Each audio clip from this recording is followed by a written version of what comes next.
तो यहाँ ये आपको चैप्टर 2 है, क्लास 9 सिविक्स चैप्टर 2 पार्ट 2 है ये। Why do we need a constitution, why do we need a constitution, हमें संविधान की ज़रूरत क्यों है। देखिए, the South Africa example is a good way to understand why we need a constitution and what do constitution do. The oppressor and the oppressed in this new democracy were planning to live together as equals. It was not going to be easy for them to trust each other. They had their fears. They wanted to safeguard their interest. The black majority was keen to ensure that the democratic principle of majority rule was not compromised. They wanted substantial social and economic rights. The white minority was keen to protect the white minority was keen to protect its privilege and property. तो हम देखिए क्या हमें संविधान की जरूरत क्यों है और संविधान क्या करता है, इस बात को हम दक्षिण अफ्रीका के उदाहरण से समझ सकते हैं।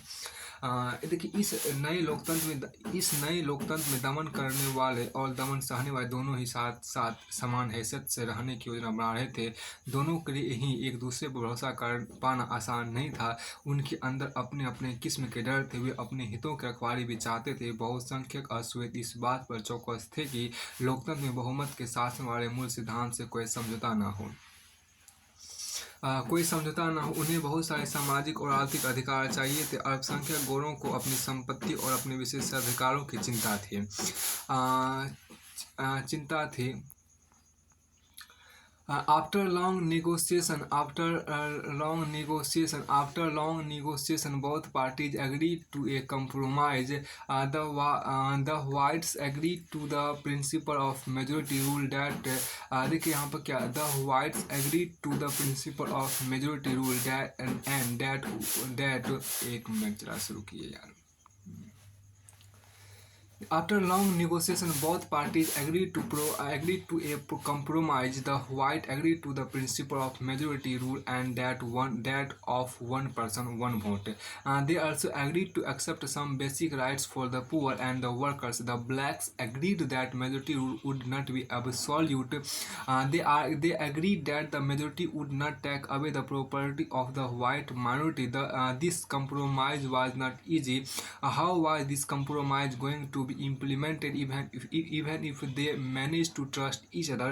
What was the guarantee that this trust will not be broken in future? देखिए, लंबे समय तक चली बातचीत के बाद दोनों पक्ष समझौते का रास्ता अपनाने को तैयार हुए। गोरे लोग बहुमत के शासन का सिद्धांत और एक व्यक्ति एक वोट को मान गए। वे गरीब लोगों और मजदूरों के कुछ बुनियादी अधिकारों पर भी सहमत हुए। अश्वेत लोग भी इस बात पर सहमत हुए कि सिर्फ बहुमत के आधार पर सारे फैसले नहीं होंगे। वे इस बात पर सहमत हुए कि बहुमत के जरिए अश्वेत लोग अल्पसंख्यक गोरों की जमीन जायदाद पर कब्जा नहीं करेंगे। यह समझौता आसान नहीं था। इस समझौते को लागू करना और भी कठिन था। इसे लागू करने के लिए पहली जरूरत थी कि वे एक दूसरे पर भरोसा करें। अगर वे एक दूसरे पर भरोसा कर भी ले तो क्या गारंटी है कि भविष्य में इसे तोड़ा नहीं जाएगा। यहाँ देखिए, the only way to build and maintain trust in such a situation is to write down some rules of the game that everyone would abide by. These rules lay down how the rulers are to be chosen in future. These rules also determine what the elected governments are empowered to do and what they cannot do. Finally, these rules decided the rights of the citizen. These rules will work only if the winner cannot change them very easily. This is what the South Africans did. They agreed on some basic rules. They also agreed that these rules will be supreme and that no government will be able to ignore these. This set of basic rules is called a constitution. यहाँ हम देखिए क्या कि ऐसी स्थिति में भरोसा बनाने और बरकरार रखने का एक ही तरीका है कि जो बातें तय हुई उन्हें लिखित पढ़त में ले लिया जाए, जिससे सभी लोगों पर उन्हें मानने की बाध्यता रहे, जिस पर सभी लोगों से मानने की बाध्यता रहे। देखिए यहाँ फिर आगे क्या, भविष्य में शासकों को चुनाव, भविष्य में शासकों का चुनाव कैसे होगा, इसके बारे में नियम तय होकर लिखित रूप में आ जाते हैं। चुनी हुई सरकार क्या क्या कर सकती है और क्या क्या नहीं कर सकती, यह भी लिखित रूप में मौजूद होता है। इन्हीं लिखित नियमों में नागरिकों के अधिकार भी होते हैं, पर ये नियम तभी काम करेंगे जब जीत कर आने वाले लोग इन्हें आसानी से और मनमाने ढंग से नहीं बदले। दक्षिण अफ्रीकी लोगों ने इन्हीं चीज़ों का इंतजाम किया। वे कुछ बुनियादी वे कुछ बुनियादी नियमों पर सहमत हुए। वे इस बात पर भी सहमत हुए कि ये नियम सबसे ऊपर होंगे और कोई भी सरकार इसकी उपेक्षा नहीं कर सकती। इन्हीं बुनियादी नियमों के लिखित रूप को संविधान कहते हैं। इन्हीं बुनियादी नियमों के लिखित रूप को संविधान कहते हैं। यहाँ देखिए आपको क्या कि this set of basic rules is called a constitution. Constitution making is not unique to South Africa. Constitution making is not unique to South Africa. Every country has diverse groups of people. Their relationship may not have been as bad as that between the whites and the black in South Africa, but all over the world people have differences of opinion and interest, whether democratic or not. Most countries in the world need to have these basic rules, and this applies not just to government. Any association needs to have its constitution. It could be a club in your area, a cooperative society or a political party. They all need a constitution. अब यहाँ एक खास बात कहा, देखिए संविधान रचना सिर्फ दक्षिण अफ्रीका की खासियत नहीं है। हर देश में अलग अलग समूह के लोग रहते हैं। संभव है कि उनके रिश्ते दक्षिण अफ्रीका गोरे और कालों जितने कटुतापूर्ण नहीं हो, पर दुनिया भर में लोगों के बीच विचारों और हितों में फर्क रहता है। लोकतांत्रिक शासन प्रणाली हो या ना हो, पर दुनिया के सभी देशों के एक बुनियादी नियमों की जरूरत होती है। यह बात सिर्फ सरकारों पर ही लागू नहीं होती। हर संगठन के कायदे कानून होते हैं, संविधान होता है। इस तरह आपके इलाके का कोई क्लब हो या सहकारी संगठन या फिर राजनीतिक दल हो, सभी को संविधान की जरूरत होती है।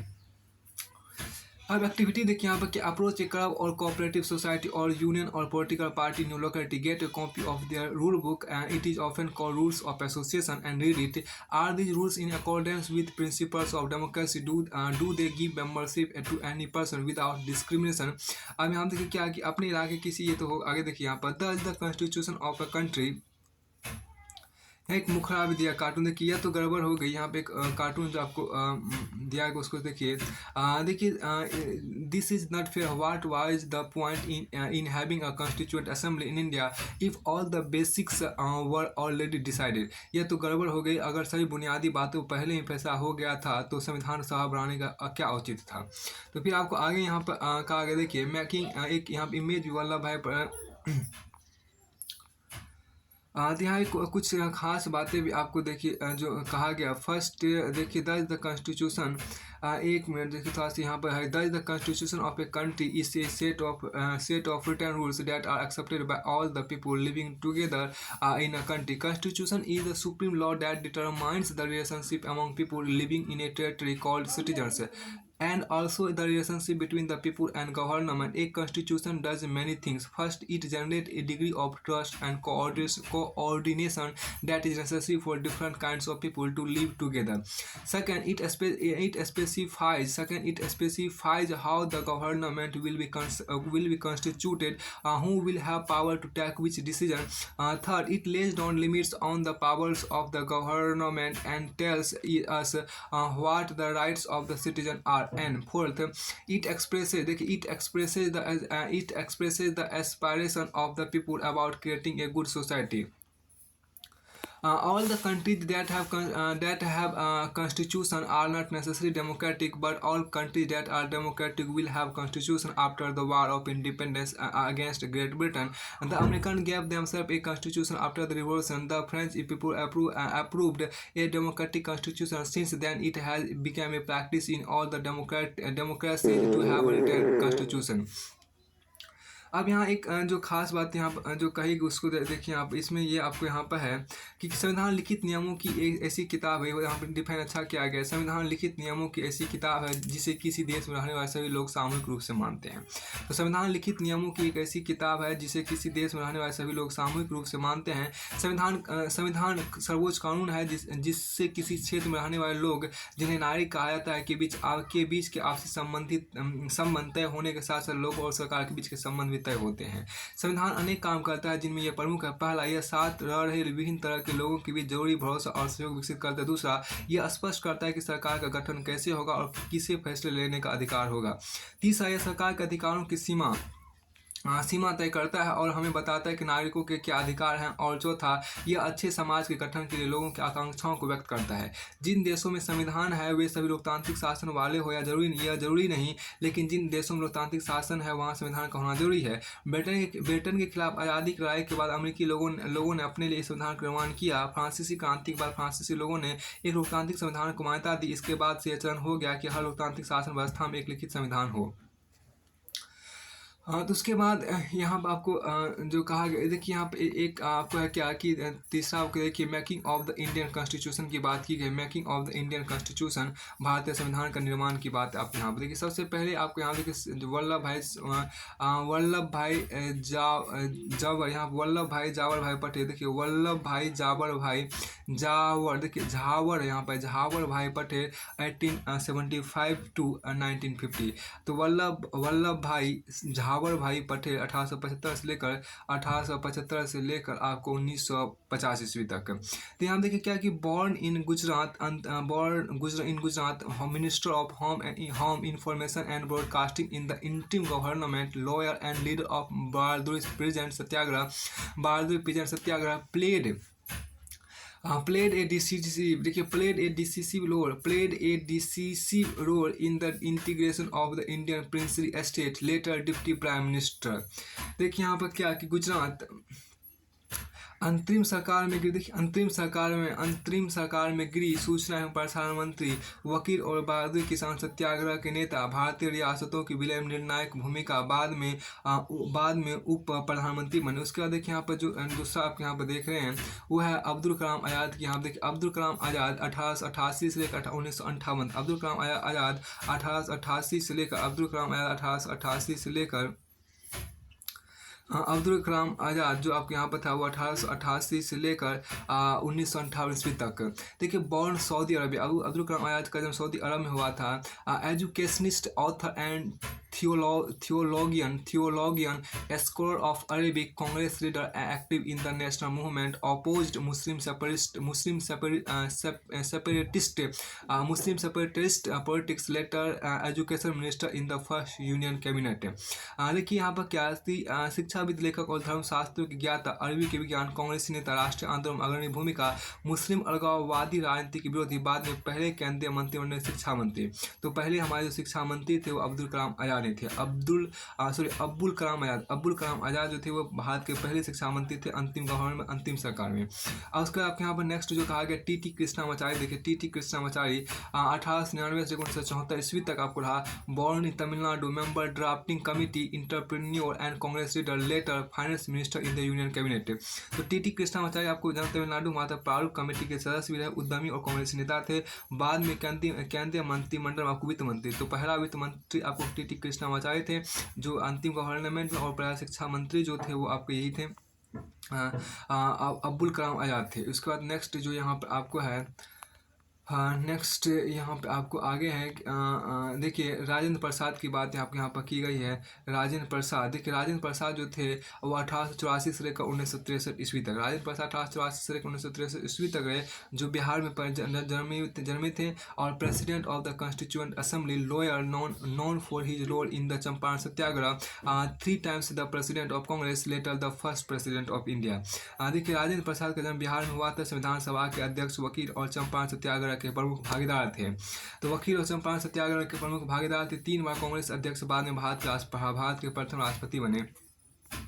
देखिए जयपाल सिंह की बात यहाँ पर आपको की गई है। जयपाल सिंह की बात यहाँ पर की गई। जयपाल सिंह, देखिए जयपाल सिंह 1903 to 1917, जयपाल सिंह जो थे 1903 से 1970 तक, born Jharkhand, a sportsman and educationist, captain of the first national hockey team, founder president of Adivasi Mahasabha, later founder of Jharkhand party, later founder of Jharkhand party. Jaipal Singh जन्म 1903 से 1970 के बीच, 1903 में जन्म और 1970 मृत्यु। जन्म हुआ था झारखंड में। खिलाड़ी और शिक्षाविद थे। भारतीय हॉकी टीम के पहले कप्तान, भारतीय हॉकी टीम के पहले कप्तान जयपाल सिंह थे। आदिवासी महासभा के संस्थापक अध्यक्ष, बाद में झारखंड पार्टी के संस्थापक रहे। अब देखिए एस.सी. मुखर्जी की बात की गई है। देखिए एस.सी. मुखर्जी 1887 से 1956, born in Bengal, vice chairman of constituent assembly, reputed author and educationist, Congress leader, member of all India Christian council and Bengal legislative assembly, later governor of West Bengal. यहाँ देखिए क्या एस.सी. मुखर्जी जो थे, जन्म बंगाल में हुआ था। संविधान सभा के उपाध्यक्ष थे, प्रसिद्ध लेखक और शिक्षाविद थे, कांग्रेसी नेता, ऑल इंडिया क्रिश्चियन काउंसिल और बंगाल विधानसभा के सदस्य थे। बाद में बंगाल के राज्यपाल बने थे। उसके बाद इसके बाद आपको जो यहाँ पर कहा गया, ये आपको देखिए दुर्गाबाई देशमुख, आपको दुर्गाबाई देशमुख है। दुर्गाबाई देशमुख का जन्म आपके यहाँ पर का दुर्गाबाई देशमुख का जन्म आपको 1901 से 1981 में आपको हुआ था। 1901 से 1981 में आपको हुआ था। बॉर्न आंध्र प्रदेश, एडवोकेट, देखिए advocate and public activist for women's emancipation. ध्यान में देखिए आंध्र प्रदेश, वकील और महिला मुक्ति कार्यकर्ता। यहाँ फिर देखिए क्या कि advocate and public activist for women's emancipation, founder of Andhra Mahila Sabha, Congress leader, later founder, chairperson of central social welfare board. तो जी दुर्गाबाई देशमुख जो था 1909 में जन्म हुआ था, 1981 में मृत्यु हुई थी। जन्म आंध्र प्रदेश में हुई थी। वकील और महिला मुक्ति कार्यकर्ता, आंध्र महिला सभा की संस्थापक, कांग्रेस की सक्रिय नेता, बाद में केंद्रीय समाज कल्याण बोर्ड की संस्थापक अध्यक्ष बनी। तो सबसे पहले एक और महिला जो इसमें था, हाँ उसको आप देख सकते हैं। देखिए सरोजिनी नायडू जो थे, आप देखिए सरोजिनी नायडू आपके यहाँ पर है। तो सरोजिनी नायडू है, जो कि जन्म आपको आंध्र प्रदेश में हुआ था। कवित्री थी, लेखिका और राजनीतिक कार्यकर्ता थी, कांग्रेस की अग्रणी महिला नेता थी। बाद में उत्तर प्रदेश की राज्यपाल बनी। उत्तर प्रदेश की राज्यपाल आपको सरोजिनी नायडू बनी थी। और ये इसका आंध्र प्रदेश में था, और इसका जीवन का आपको 1879 से लेकर 1949 ईस्वी तक रहा। और उसके बाद देखिए यहाँ पर बलदेव सिंह, देखिए हरियाणा में जन्म हुआ था। A successful entrepreneur and leader of the Panthic Akali party in the Punjab assembly, a nominee of the Congress in the constituent assembly, later defence minister in the union cabinet. तो बलदेव सिंह ही आपको रक्षा मंत्री बने थे यूनियन कैबिनेट में। बाद में बलदेव सिंह पहले रक्षा मंत्री की तरह हम कह सकते हैं। उसके बाद आपको कुछ और खास देखिए नाम भी दिया गया है। कन्हैयालाल मणिकलाल मुंशी, 1887 से लेकर 1971 ईस्वी तक, born in Gujarat, advocate, historian and linguistic, Congress leader and Gandhian, later minister in the union cabinet, founder of the Swatantra party. उसको देखिए बी आर अम्बेडकर, देखिए भीमराव रामजी अम्बेडकर है। 1891 से लेकर 1956 ईस्वी तक। Madhya Pradesh chairman of the drafting committee, social revolutionary thinker and agitator against caste division and caste based inequalities, later law minister in the first cabinet of post independent India, founder of republic party of India. देखिए श्याम प्रसाद मुखर्जी की बात यहाँ पर की गई है। तो श्याम प्रसाद मुखर्जी देखिए बॉर्न इन 1901 से 1953 ईस्वी के बीच, born in West Bengal, minister Shyam Prasad Mukherjee आपको 1901 में हुआ था, और ये बंगाल में हुआ था। Minister for industry and supply in the interim government, उद्योग और आपूर्ति मंत्री जो थे आपको यही श्याम प्रसाद मुखर्जी थे। Interim government, educationist and lawyer, active in Hindu Mahasabha, later founder president of Bharatiya Jana Sangh. तो founder president of Bharatiya Jansangh के श्यामी प्रसाद मुखर्जी थे। इस तरह से और भी कई सारे आपको हैं। तो इसमें देखिए आपको आगे जवाहरलाल नेहरू है, 1889 से लेकर 1964 ईस्वी तक, born in Uttar Pradesh, prime minister of the interim government, lawyer and Congress leader, advocate of socialism, democracy and anti imperialism, later first prime minister of India. Sarojini Naidu यहाँ पर आपको है क्या 1879 से लेकर 1949 ईस्वी तक आंध्र प्रदेश में जन्मी हुई थी। Poet, free writer and political activist, among the foremost women leader in the Congress, later governor of Uttar Pradesh. तो फिर आपको देखिए सोमनाथ लाहिली आपका है, सोमनाथ लाहिली है। उनका जो 1901 से लेकर 1984 में, आपको 1901 से लेकर मृत्यु 1984 में हुई थी। वेस्ट बंगाल में जन्म हुए थे। Writer and editor, leader of the communist party of India, later member of West Bengal legislative assembly. तो फिर उसके बाद कुछ और भी नाम आपको यहाँ पर है। तो इस तरह से देखिए यहाँ पर ये हो गया। इसके बाद हम यहाँ पे जो आपको यहाँ पे है कि मेकिंग ऑफ द, देखिए यहाँ पर क्या कि लाइक साउथ अफ्रीका इंडिया, यहाँ पे जो आपको है देखिए यहाँ पर क्या हमें संविधान की जरूरत, मेकिंग ऑफ इंडियन कॉन्स्टिट्यूशन की आपको यहाँ पर बात की गई है। मेकिंग ऑफ इंडियन कॉन्स्टिट्यूशन, भारतीय संविधान के निर्माण की बात है। तो उसको यहाँ पर एक बार देखिए यहाँ पर like South Africa India's constitution, देखिए India's constitution was also drawn up under very difficult circumstances. The making of constitution for a huge and diverse country like India was not an easy affair. At that time, the people of India were emerging from the status of subject to that of citizens. The country was born through a partition on the basis of religious differences. This was a traumatic experience for the people of India and Pakistan. देखिए यहाँ पर जो खास बात कहा गया, दक्षिण Africa की ही तरह भारत का संविधान भी बहुत कठिन परिस्थितियों के बीच बना। भारत जैसे विशाल और विविधता भरे देश के लिए संविधान बनाना आसान काम नहीं था। भारत के लोग तब गुलाम की हैसियत से निकलकर नागरिक की हैसियत पाने जा रहे थे। देश ने धर्म के आधार पर हुए बंटवारे की विभीषिका झेली थी। भारत और पाकिस्तान के लोगों के लिए बंटवारा भारी बर्बादी और दहलाने वाला अनुभव था। फिर आपको आगे देखिए, at least 10 lakh people were killed on both side of the border in partition related violence. There was another problem.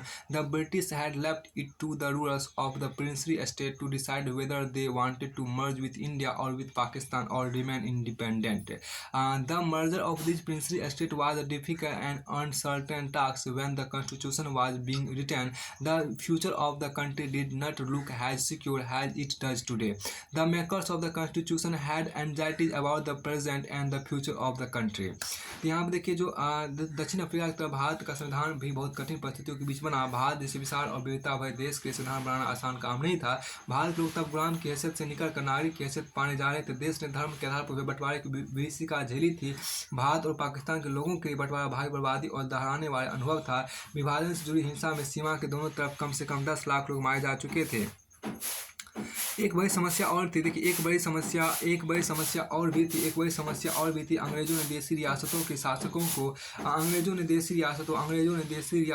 शासकों को यह आज़ादी दे दी थी कि वे भारत या पाकिस्तान जिसमें इच्छा हो अपनी रियासत का विलय कर दे या स्वतंत्र रहे। इन रियासतों का विलय मुश्किल और अनिश्चय भरा काम था। जब संविधान लिखा जब संविधान लिखा जा रहा था तब देश का भविष्य इतना सुरक्षित और चैन भरा नहीं लगता था जितना आज है। संविधान निर्माताओं को देश के वर्तमान और भविष्य की चिंता थी। अब यहाँ पे एक खास बात जो आपको कहा गया, संविधान निर्माण का रास्ता यहाँ पे देखिए, द पाथ टू कॉन्स्टिट्यूशन देखिए यहाँ पर the path to the escape activity देखिए, speak to your grandparents or some other elders in your locality. Ask them if they have any memory of partition or independence or the making of the constitution. What were their fears and hopes about the country at that time. Discuss this in the class. देखिए the path to constitution मतलब क्या होगा, संविधान निर्माण का रास्ता जिसे बोलते हैं। The path to constitution मतलब संविधान निर्माण का रास्ता। देखिए यहाँ पे despite all these difficulties, there was one big advantage for the makers of Indian Constitution. Unlike South Africa, they did not have to create a consensus about what a democratic India should look. should look alike. Much of this consensus had evolved during the freedom struggle. Our national movement was not merely a struggle against a foreign rule; it was also a struggle to rejuvenate our country and to transform our society and politics. There were sharp differences of opinion within the freedom struggle about the path India should take after independence. Such difference exists even today. Yet some basic ideas had come to be accepted by almost everyone. देखिए यहाँ पर जो खास बात है आपको कही गई, संविधान निर्माण का रास्ता में क्या सारी मुश्किलों के बावजूद भारतीय संविधान निर्माताओं एक बड़ा लाभ था। एक देखिए दक्षिण अफ्रीका में जिस तरह संविधान निर्माण के दौर में सारी बातों पर सहमति बानी पड़ी, वैसी स्थिति उस समय के भारत में नहीं थी। भारत में यहाँ पर क्या भारत में आज़ादी की लड़ाई के दौरान ही लोकतंत्र समेत अधिकांश बुनियादी बातों पर राष्ट्रीय सहमति बनाने का काम हो चुका था। हमारा राष्ट्रीय आंदोलन सिर्फ एक विदेशी सत्ता के खिलाफ संघर्ष पर नहीं था, यह न केवल अपने समाज को फिर से जगाने का वरन अपने समाज और राजनीति को बदलने और नए सिरे से गढ़ने का आंदोलन भी था। आज़ादी के बाद भारत को किस रास्ते पर चलना चाहिए, इसे लेकर आज़ादी के संघर्ष के दौरान भी तीखे मतभेद थे। ऐसे कुछ मतभेद अब तक भी बने हुए हैं और पर कुछ बुनियादी विचारों पर लगभग सभी लोगों की सहमति कायम हो चुकी थी। 1928 में मोतीलाल नेहरू और कांग्रेस के 8 अन्य नेताओं ने भारत का एक संविधान लिखा था। 1931 में कराची में हुए भारतीय राष्ट्रीय कांग्रेस का अधिवेशन में एक प्रस्ताव देखिए यहाँ पर क्या भारत का संविधान लिखा है। 1931 में कराची में भारतीय राष्ट्रीय कांग्रेस का अधिवेशन एक प्रस्ताव में यह रूपरेखा रखी गई थी कि आजाद भारत का संविधान कैसा होगा। इन दोनों ही दस्तावेजों में स्वतंत्र भारत के संविधान में सार्वभौम व्यक्ति मताधिकार, स्वतंत्रता और समानता का अधिकार और अल्पसंख्यकों के अधिकारों रक्षा की बात की कही गई थी। इस प्रकार संविधान की रचना करने के लिए बैठने से पहले कुछ बुनियादी मूल्यों पर सभी नेताओं की सहमति बन चुकी थी। औपनिवेशिक शासन की राजनीतिक संस्थाओं और व्यवस्था को औपनिवेशिक शासन की राजनीतिक संस्थाओं और व्यवस्थाओं को जानने समझने से भी नई राजनीतिक संस्थाओं का स्वरूप तय करने में मदद मिली। अंग्रेजी हुकूमत ने बहुत कम लोगों को वोट का अधिकार दिया था। इसके आधार पर अंग्रेजों ने जिस विधायिका का गठन किया था वो बहुत कमजोर थी। 1937 के बाद पूरे ब्रिटिश शासन वाले भारत में प्रादेशिक असेंबलियों के चुनाव कराए गए थे। इनमें बड़ी सरकारें पूरी तरह लोकतांत्रिक नहीं थी, पर विधानसभाओं में जाने और काम करने का अनुभव तब बहुत लाभदायक हुआ क्योंकि इन्हीं भारतीय लोगों को अपनी संस्था और व्यवस्था बनानी थी और चलाना था। इसी कारण भारतीय संविधान में कई संस्थाओं और व्यवस्थाओं को पुरानी व्यवस्था लगभग जस का तस अपना लिया गया, जैसे 1935 का भारत सरकार कानून। अब आज़ादी के बाद भारत के स्वरूप को लेकर वर्षों पहले से चले चिंतन और भाषणों ने भी काफी लाभ पहुंचाया। हमारे नेताओं में इतना आत्मविश्वास आ गया था कि उन्हें बाहर के विचार और अनुभवों को अपनी जरूरत के अनुसार अपनाने में कोई हिचक नहीं हुई। हमारे अनेक नेता फ्रांसीसी क्रांतिक आदर्श, ब्रिटेन के संसदीय लोकतंत्र के कामकाज और अमेरिका के अधिकारों की सूची से काफी प्रभावित थे। रूस में हुई समाजवादी क्रांति ने भी अनेक भारतीयों को प्रभावित किया और वे सामाजिक और आर्थिक समता पर आधारित व्यवस्था बनाने की कल्पना करने लगे थे। लेकिन वे दूसरों की सिर्फ नकल नहीं कर लेते, हर कदम पर वे यह सवाल जरूर पूछते थे कि क्या ये चीजें भारत को उपयुक्त होगी। इन सभी चीजों ने हमारे संविधान के निर्माण में मदद की। यहाँ देखिए जो खास बात कहा गया has far back has in 1928 Motilal Nehru and act.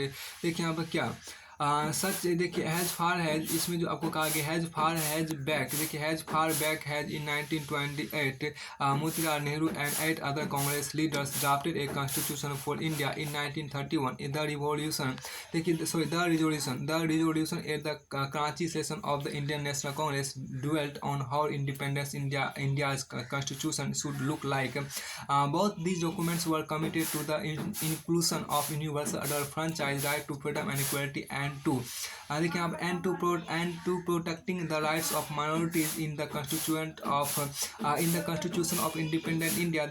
Thus some basic values were accepted by all leaders much before the Constituent Assembly met to deliberate on the constitution. देखिए यहाँ पर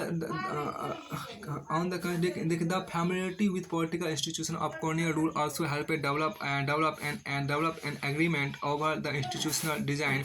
The British rule had given voting rights only to a few.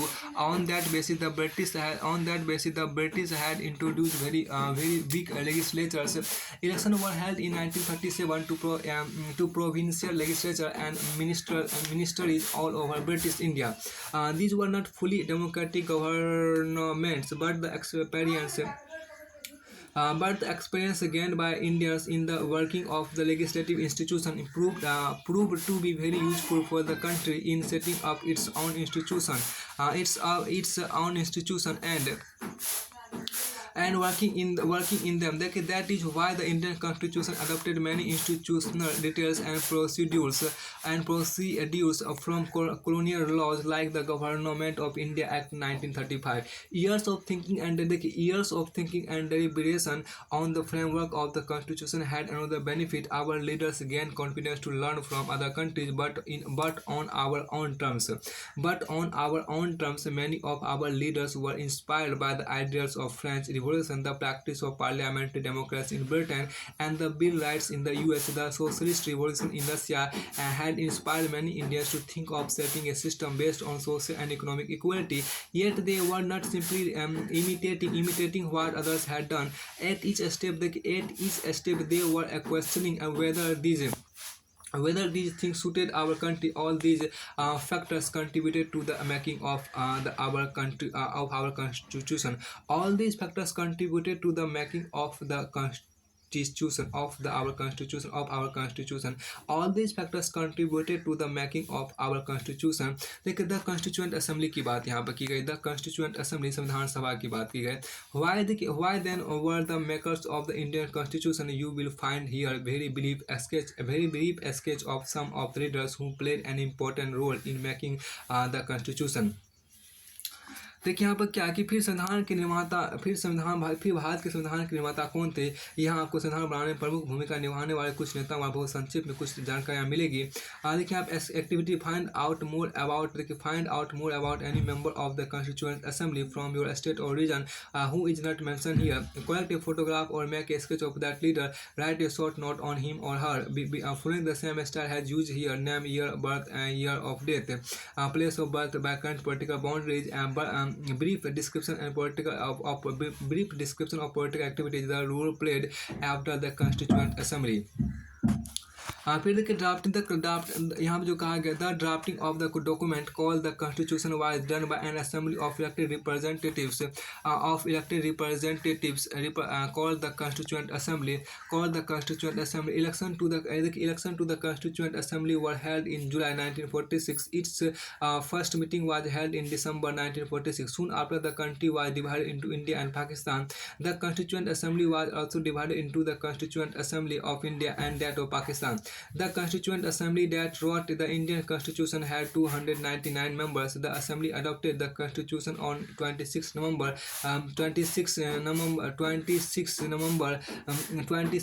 1949, but it came into effect on 26 January 1950. To mark this day, we celebrate January 26 as Republic Day every year. यहाँ हम देखिए क्या कि why should we accept the constitution made by देखिए इसमें जो कहा गया why should we accept the constitution made by this assembly more than 6 decades ago. We have already noted one reason above. The constitution does not reflect the views of its member alone. It expresses a broad consensus of its time. Many countries of the world have had to rewrite their constitution afresh because the basic rules were not acceptable to all major social groups or political parties. In some other countries, the constitution exists as a mere piece of paper. No one actually follows it. The experiment of our constitution is different. Over the last half a century, several groups have questioned some provenance of the constitution, but no large social groups or political party has ever questioned the legitimacy of the constitution itself. This is an unusual achievement for any constitution.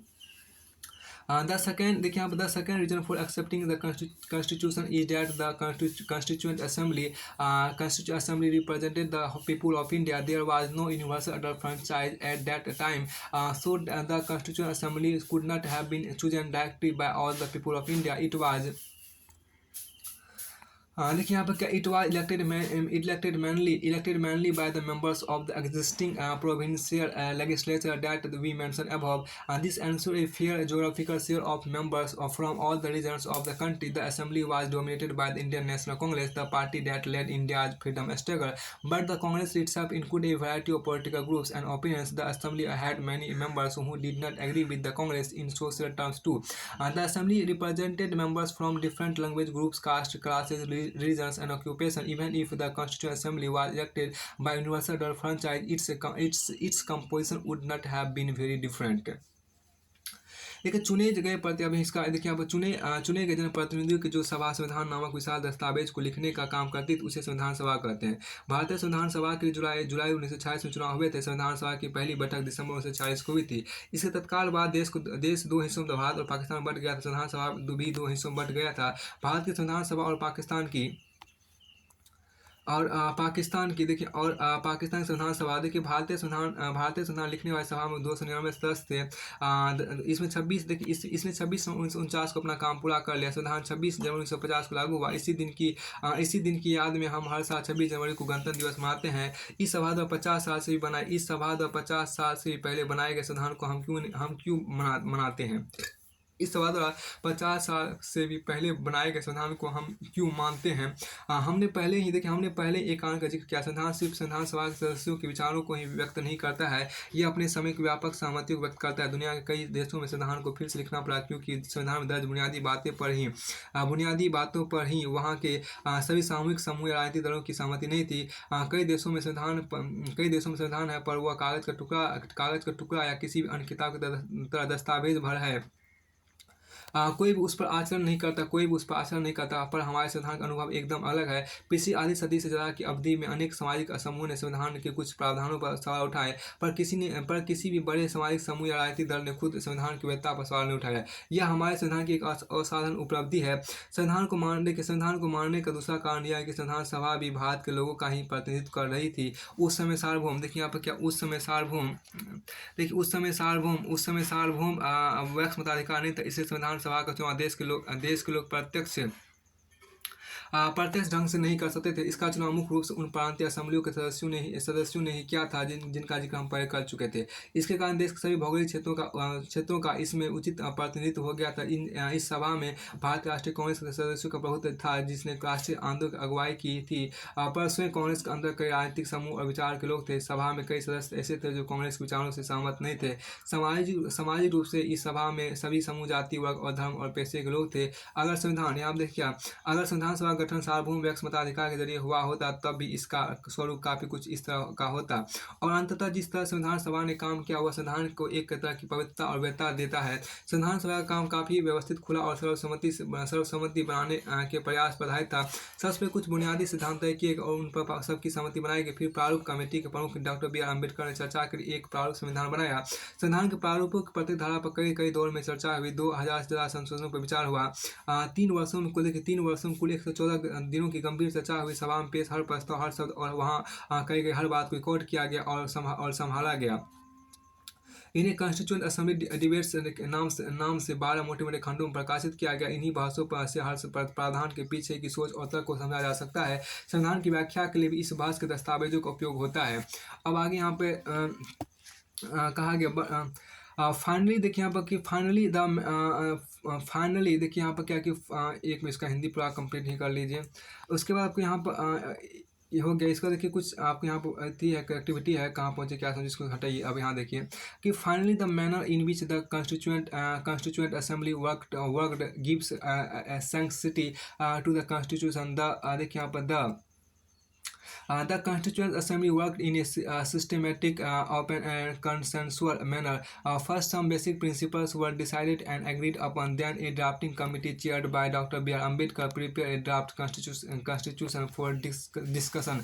Several rounds of thorough discussion took place on the draft constitution, clause by clause. More than 2,000 amendments were considered. The members deliberated for 104 14 days spread over the 3 years. Every document presented and every word spoken in the Constituent Assembly has been recorded and preserved. These are called the Constituent Assembly database. When printed, these database are 12 bulky volumes. These database provide the rationale behind every provision of the Constitution. These are used to interpret the meaning of the Constitution. These are used to interpret the meaning of the Constitution. यहाँ कि मैं आपको देखिए क्या check your progress है कि देखिए read the information about all the makers of Indian constitution given in the side columns here. You don't need to memorize this information. Just give example from these to support the following statement. First, the assembly had many members who were not with the Congress. The assembly represent members from different social groups. Members of assembly believe in different ideologies. अब यहाँ पे एक खास देखिए 2.4 में देखिए यहाँ पर क्या है कि guiding values of the Indian constitution. Guiding values of the Indian constitution it means कि भारतीय संविधान के बुनियादी मूल्य यहाँ पे देखिए. तो भारतीय संविधान के जो बुनियादी मूल्य है उसको यहाँ पे देखिए. In this book यहाँ पे देखिए in this book we shall study the exact provision of the constitution on different subject at this stage. देखिए at this stage let us begin by understanding the overall philosophy of what our constitution is all about. We can do this in two ways. देखिए we can understand it by reading the views of some of our major leaders on our constitution. देखिए but it is equally important to read what the constitution says about its own philosophy. This is what the preamble to the constitution does. देखिए यहाँ पर क्या कि हम किताबों में देखिए इस किताब में हम विभिन्न विषयों पर संविधान के प्रावधानों का अध्ययन करेंगे. अभी हम यही जानने की कोशिश करें कि हमारे संविधान के पीछे का दर्शन क्या है. यह काम हम दो तरीकों से कर सकते हैं. हम अपने नेताओं के संविधान संबंधी विचार पढ़कर हम इस बात को समझ सकते हैं कि परंतु हमारा संविधान अपने दर्शन के बारे में जो कहता है उसे पढ़ना भी उतना ही जरूरी है. संविधान की प्रस्तावना यही काम करते. आइए इस पर बारी बारी से गौर करें. फिर आपको आगे यहाँ पर कहा गया देखिए यहाँ पर क्या let us turn to this one by one. यहाँ देखिए क्या लेट अस आइए इस पर बारी बारी से गौर करें. फिर आपको आगे यहाँ पर कहा गया देखिए सपने और वायदे की बात की, the dream and the promise की बात की. Some of you some of you may have noticed a name missing from the sketches of the makers of the Constitution. Mahatma Gandhi. He was not a member of the Constituent Assembly, yet there were many members who followed his vision. Years ago, writing in his magazine Young India in 1931, he had spelled out what he wanted the Constitution to do. आप में से कुछ को भारतीय संविधान देखिए सपने और वायदे के अंतर्गत देखिए आप में से कुछ को भारतीय संविधान निर्माताओं की सूची में एक बार नाम ना होने की परेशानी हुई होगी. यानी महात्मा गांधी का नाम. वे संविधान सभा के सदस्य नहीं थे पर संविधान सभा के अनेक सदस्य उनके विचारों के अनुयायी थे. 1931 में अपनी पत्रिका यंग इंडिया उन्होंने संविधान से अपनी अपेक्षा के बारे में लिखा था. तो यहाँ पर आपको देखिए उसकी अपेक्षाएं इस प्रकार आपके यहाँ पर लिखा गया है. उसको आप यहाँ पर देख सकते हैं. इसकी अपेक्षाएं जो महात्मा गांधी की थी संविधान सभा से तो वो यहाँ पर लिखा गया है. तो यहाँ पर आपको है देखिए यहाँ पर जो कहा गया उसको थोड़ा सा देख लीजिए कि इसमें ये कहा गया कि I shall strive for a constitution which will release India. देखिए यहाँ पर कहा गया I shall strive for a constitution which will release India from all the thraldom and patronage. I shall work for an India in which the poorest shall feel that it is their country, in whose making they have an effective voice. An India in which there shall be no high class and low class of people. An India in which all communities shall live in perfect harmony. There can be no room in such an India for the curse of untouchability or the curse of the intoxicating drinks and drugs.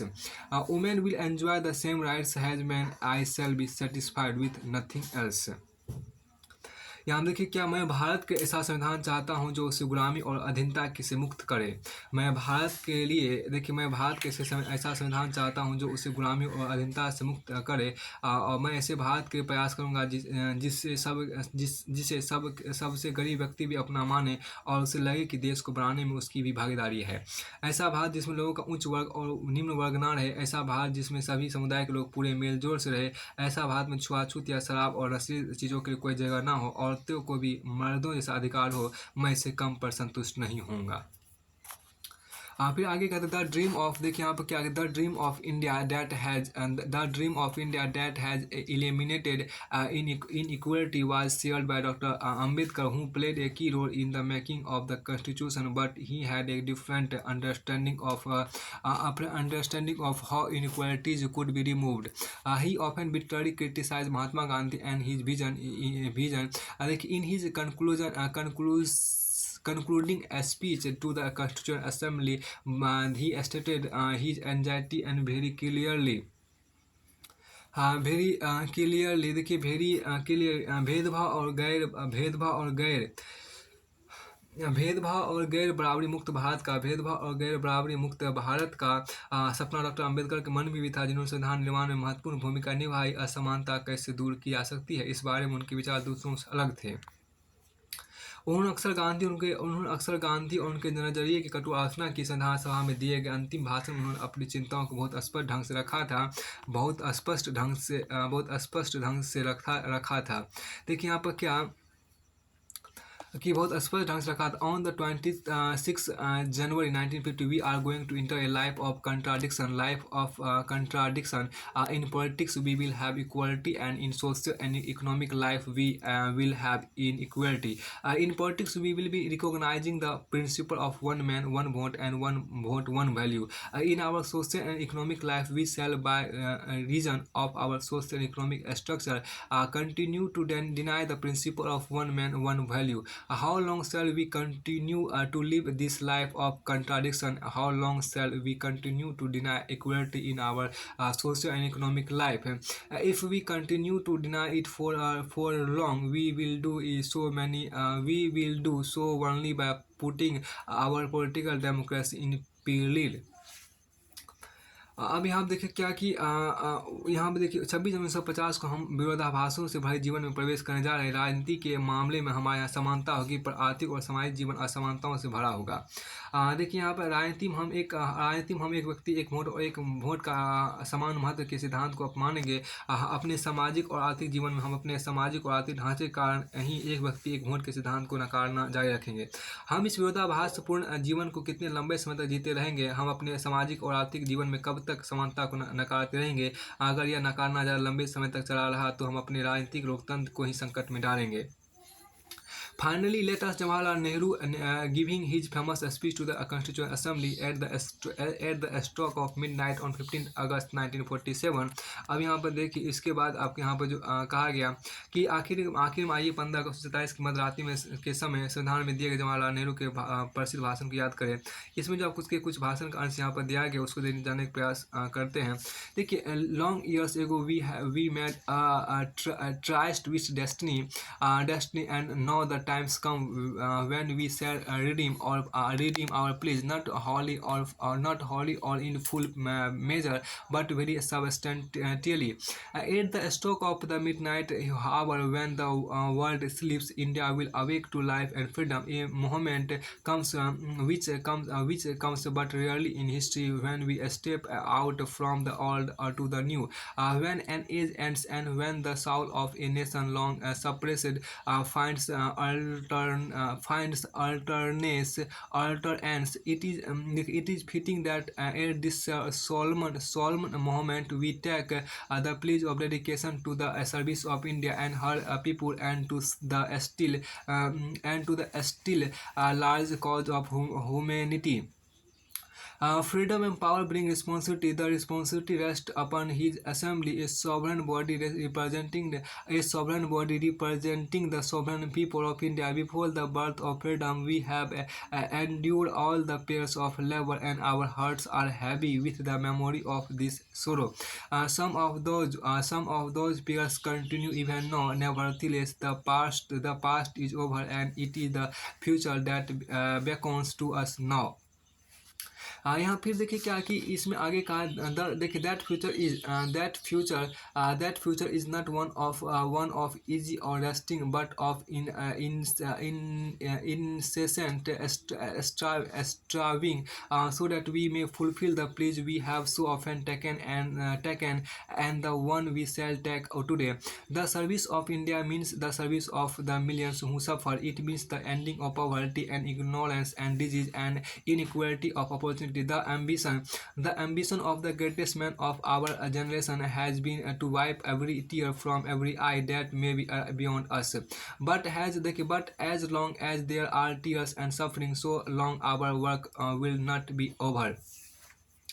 यहाँ आपको जो चीज़ें कहा गया, देखिए वर्षों पहले हमने अपनी नियति के साथ साक्षात्कार किया था। अब वह वक्त आ गया है कि हम अपने वादों पर अमल करें पूरी तरह या तरह तरह से नहीं, काफ़ी तो देखिए पूरी तरह से नहीं तो काफ़ी हद तक।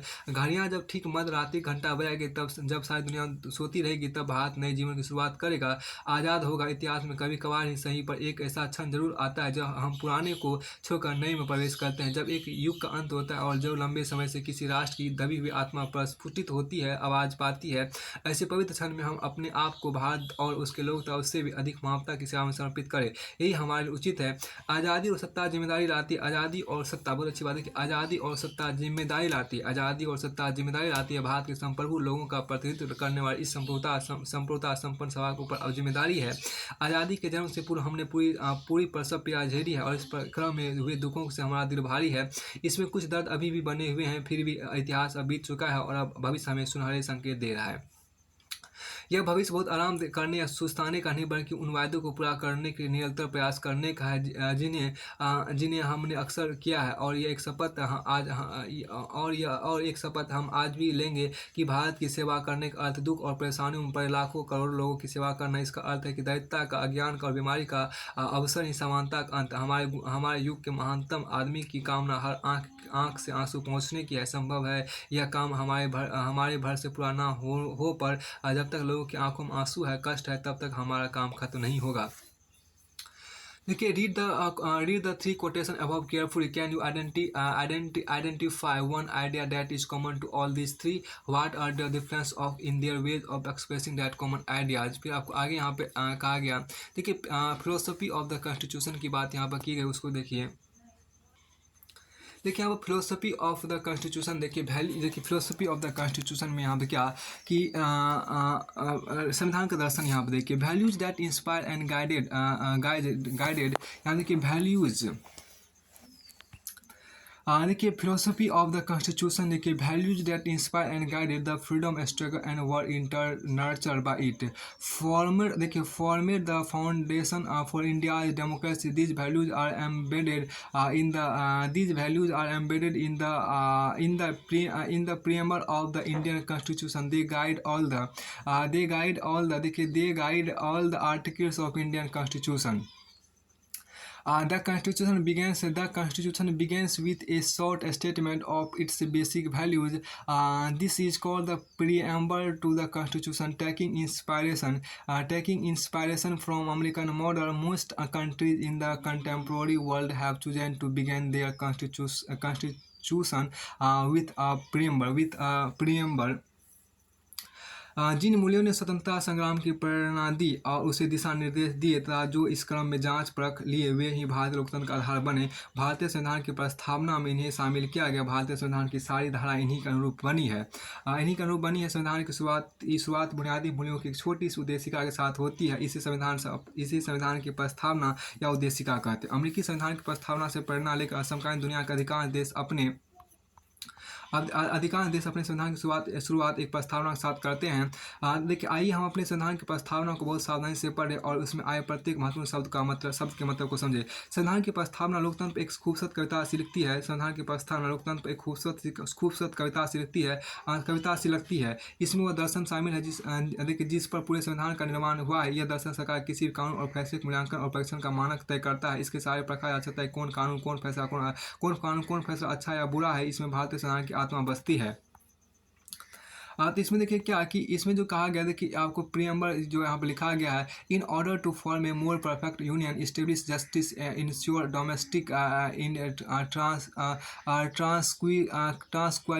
यहाँ पर ट्रांसक्वलिटिंग प्रोविनेंस नहीं, यहाँ पे मैं आपको पता नहीं चला कि यहाँ पर लिखा क्या गया है। फिर देखिए यहाँ पर we the people of India the constitution has been, देखिए हम भारत के संविधान के निर्माण, देखिए यहाँ पर जो आपको कहा उस तरह से देखिए, हम भारत के संविधान के निर्माण और अधिनियम भारत के लोगों ने अपने प्रतिनिधियों के माध्यम से किया है, ना कि इसे किसी राजा या बाहरी आदमी ने उन्हें दिया है। इसमें यहाँ पे ये मतलब हम भारत के लोग देखिए क्या हम भारत के लोग भारत के संविधान का निर्माण और अधिनियमन भारत के लोगों ने अपने प्रतिनिधियों के माध्यम से किया है, ना कि इसे किसी राजा या बाहरी आदमी ने उन्हें दिया है। उसके देखिए प्रभुत्व संपन्न की बात की गई है। प्रभुत्व संपन्न की बात की गई है। लोगों को अपने से जुड़े हर मामले में फैसला करने का सर्वोच्च अधिकार है। प्रभुत्व संपन्न की बात की लोगों को अपने प्रभुत्व संपन्न की बात की गई है। प्रभुत्व संपन्न की बात की गई, लोगों को अपने से जुड़े हर मामले में फैसला करने का सर्वोच्च अधिकार है। कोई भी बाहरी शक्ति भारत की सरकार को आदेश नहीं दे सकती। अब आगे यहाँ देखिए पंथ निरपेक्ष यहाँ पे क्या है। पंथ निरपेक्ष का मतलब क्या होता है, इसको समझिए। यहाँ देखिए पंथ निरपेक्ष में नागरिक को किसी भी धर्म को मानने की पूरी स्वतंत्रता है, लेकिन कोई धर्म आधिकारिक नहीं है। सरकार से धार्मिक मान्यता और आचरण को समान सम्मान देती है। गणराज्य का देखिए मतलब क्या हो गया, शासन का प्रमुख। देखिए गणराज्य का मतलब हो गया शासन का प्रमुख लोगों द्वारा चुना हुआ व्यक्ति होगा, ना कि किसी वंश या राजा का खानदान का। अब यहाँ देखिए क्या समता का मतलब क्या, कानून के समक्ष सभी लोग समान है। पहले से चली आ रही सामाजिक असमानताओं को समाप्त होना होगा। सरकार हर नागरिक को समान अवसर उपलब्ध कराने की व्यवस्था करे। उसका देखिए यहाँ पर बंधुता क्या होता है। देखिए बंधुता हम सभी ऐसे आचरण करें कि हम सभी यहाँ देखिए क्या कि हम सभी ऐसे आचरण करें जैसे कि हम एक परिवार के सदस्य हो। कोई भी नागरिक किसी दूसरे नागरिक को अपने से कमतर ना माने, ये बंधुता हुआ। अब देखिए स्वतंत्रता की बात यहाँ पर की गई है। नागरिक देखिए स्वतंत्रता की बात की गई। नागरिक कैसे सोचे, किस तरह अपने विचारों को अभिव्यक्त करे। देखिए स्वतंत्रता की बात यहाँ पर करें। देखिए स्वतंत्रता की नागरिक कैसे सोचे, किस तरह अपने विचारों को अभिव्यक्त करे और अपने विचारों पर किस तरह अमल करे, इस पर कोई अनुचित पाबंदी नहीं है। न्याय की बात यहाँ पर की गई है। न्याय की बात आपको यहाँ पर की गई है। नागरिकों के साथ उनकी जाति, धर्म और लिंग के आधार पर भेदभाव नहीं किया जा सकता है। तो लोकतंत्रात्मक देखिए क्या होता है। लोकतंत्रात्मक क्या, सरकार का एक ऐसा स्वरूप जिसमें लोगों को समान राजनीतिक अधिकार प्राप्त रहते हैं। लोग अपने शासन का चुनाव करते हैं और उसे जवाबदेह बनाते हैं। यह सरकार कुछ बुनियादी नियमों के अनुरूप चलती है। तो फिर आपको आगे यहाँ पर देखिए समाजवादी किसे कहते हैं। समाज में संपदा सामूहिक रूप से पैदा होती है और समाज उसका बंटवारा समानता के साथ होना चाहिए। सरकार जमीन और उद्योग धंधों की हकदारी से जुड़े कायदे कानून इस तरह बनाए कि सामाजिक आर्थिक समानताएं कम हो, सामाजिक आर्थिक असमानताएं कम हो, इसी को बोलते हैं समाजवादी। अब यहाँ देखिए क्या कि इसमें देखिए हम भारत के संविधान के निर्माण और अधिनियम भारत के लोगों ने अपने प्रतिनिधियों के माध्यम से किया है, ना किसी राजा या भाई आदमी ने उन्हें दिया है। अब देखिए यहाँ पर सबसे पहली बात, इसको अंग्रेजी में समझने का प्रयास करते हैं। We the people of India the constitution has been drawn up and enacted by the people through their representatives and not handed down to them by a king or any other outside power. Sovereign का मतलब क्या होगा, people have the supreme right to make decision on internal as well as external matters and no external power can dictate the government of India. Socialist क्या, wealth is generated socially and should be shared equally by society. Government should regulate the ownership of land and industry to reduce socio-economic inequalities. देखिए secular क्या होता है। यहाँ पे secular क्या होता है कि citizens have complete freedom to follow any religion but there is no official religion. Government treats all religious beliefs and practice with equal respect. तो डेमोक्रेटिक की बात हम करते हैं, a form of government where people enjoy equal political rights, elect their rules and hold them accountable. The government is run according to some basic rules. अब आगे यहाँ पर देखिए जो खास बातें कही गई। रिपब्लिक की बात आप यहाँ पर देखिए। Republic the head of the state is an elected person and not hereditary person. Justice की बात यहाँ पर की गई है। जस्टिस के citizens can not be discriminated on the grounds of caste, religion and gender. Social inequalities have to be reduced. Government should work for the welfare of all, especially of the disadvantaged groups. देखिए liberty क्या होता है कि liberty there are no unreasonable. देखिए यहाँ पर जो liberty की बात की गई है, there are no unreasonable restriction on the citizens in what they think. देखिए how they wish to express their thoughts and the way they wish to flow up their thoughts in action. देखिए equality क्या, all are equals before the law. The traditional social inequalities have to be ended. The government should ensure equal opportunity for all. Fraternity क्या, the fraternity like all of us should behave as if we are member of the same family. No one should treat a fellow citizen as inferior. अब यहाँ देखिए we the people of India having a solemnly resolved to constitute India into a sovereign socialist secular democratic republic and to secure to all its citizens justice, social, economic and political liberty of thoughts, expression, beliefs, faiths and worship. Equality, the equality of status and opportunity. Equality of status equals and of opportunity and to promote among them all fraternity, assuring the dignity of the individual and the unity and integrity of the nation. In our Constituent Assembly, the 26th day of November 1949, do hereby adopt, enact, and give to ourselves this Constitution. The term socialist and secular were added in preamble through 22nd, 22, 20, 22nd, sorry 20 नहीं है यार 42nd 42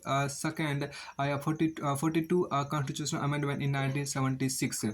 अब आगे हम देखिए आपको है यहाँ पे क्या कि इसमें जो कंपेयर देखिए क्या compare the preambles to the Constitution of the United States of America, India, and South Africa. Make a list of ideas that are common to all these three. They can note down at least one of major difference among these. Which of the three makes a difference to the past? Which of these does not invoke God? देखिए institutional design की बात की गई, institutional design की बात यहाँ पर की गई है, संस्थाओं का स्वरूप की बात यहाँ पर की गई है।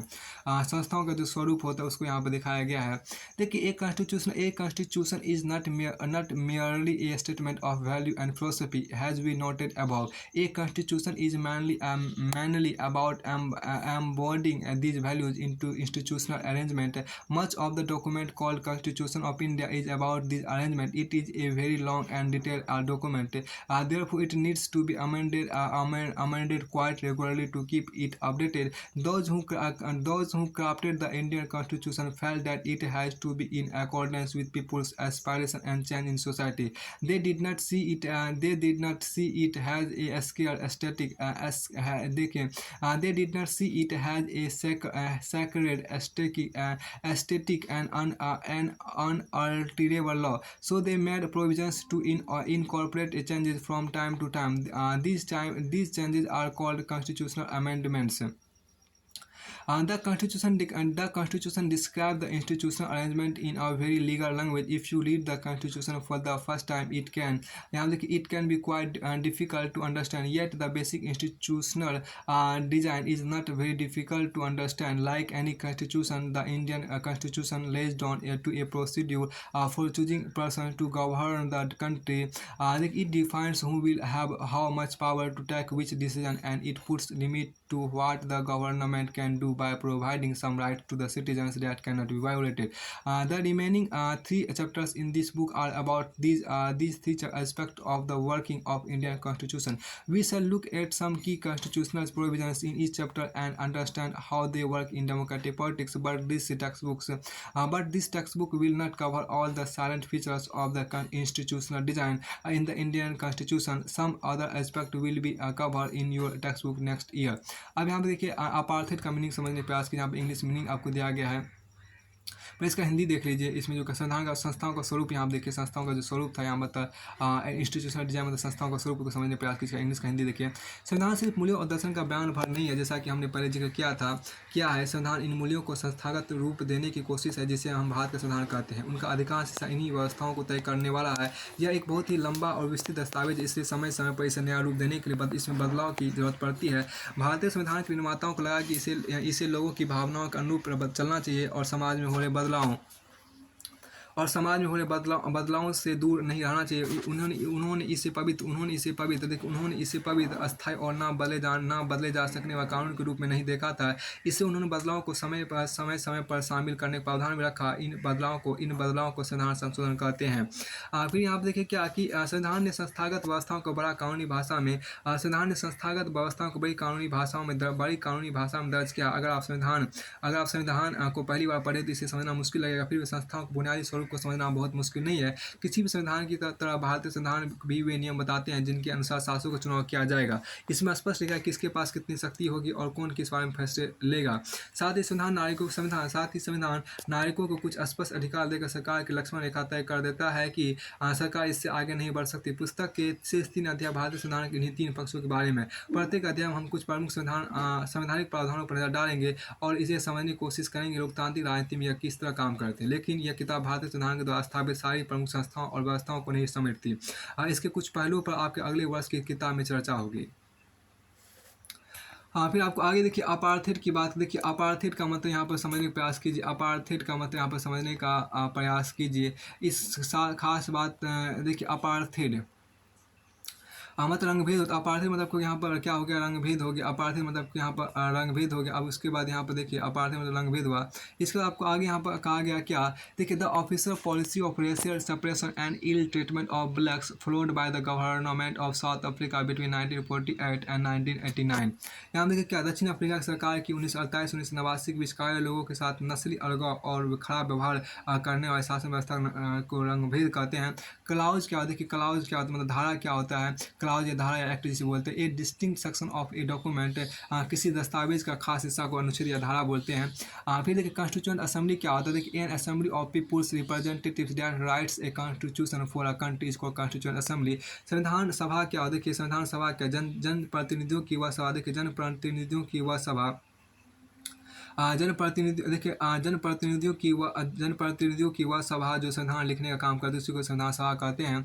फिर देखिए इसका देखिए कॉन्स्टिट्यूशन क्या होता है, supreme law of a country containing fundamental rules governing the politics and society in a country is called constitution.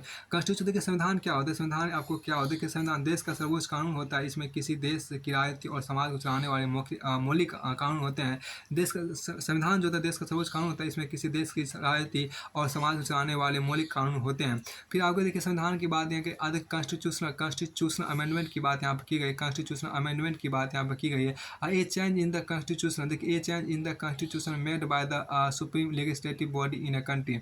A change in the देखिए a change in the constitution made by the supreme legislative body in a country. Constitutional देखिए constitutional amendment की बात की, a change in the constitution made by the supreme legislative body in a country, इसको बोलते हैं constitution amendment बोलते हैं, संविधान संशोधन बोलते हैं। देश की सर्वोच्च देखिए देश की सर्वोच्च विधायी संस्था द्वारा उस देश के संविधान में किया जाने वाले बदलाव को संविधान संशोधन कहते हैं। देखिए ड्राफ्ट के ए पार्लियामिनरी, देखिए ए ड्राफ्ट का a preliminary version of a legal document is called draft. देखिए यहाँ पर क्या ड्राफ्ट प्रारूप क्या होता है कि किसी कानूनी दस्तावेज का प्रारंभिक रूप को ड्राफ्ट बोलते हैं। फिलोसफी दर्शन क्या होता है, the most fundamental principle underlying one's thought and actions is called philosophy. तो यहाँ देखिए क्या दर्शन क्या होता है, किसी सोच और काम को दिशा देने वाला सबसे बुनियादी विचार को फिलोसफी कहते हैं।